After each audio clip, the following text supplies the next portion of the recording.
এই যে আপনার টাকা। আমার মায় মেলা জাল খায়, আমি পারি না। কি নাম তোমার? হৃদয়।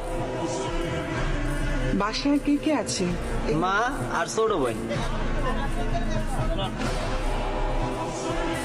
তোমার মা কি করে? মা আগে বাসা বাড়ির কাম করতো, অহন পারে না। আমার কিন্তু আরো বাজার আছে, তুমি পারবে তো? পারমু ম্যাডাম। রমজান মাসে সবাই বেশি বেশি বাজার করে, আমার মায়েরে কইছি কালকে আমিও বাজার করবো। আসসালামু আলাইকুম। ওয়ালাইকুম আসসালাম। লিস্টের যে জিনিসগুলো আছে প্রত্যেকটা জিনিস 2টা করে দিবেন। জি আপা। না না না, এটা না, এটা না। ম্যাডাম এটা কি গাড়ির সামনে উঠাইয়া দিমু?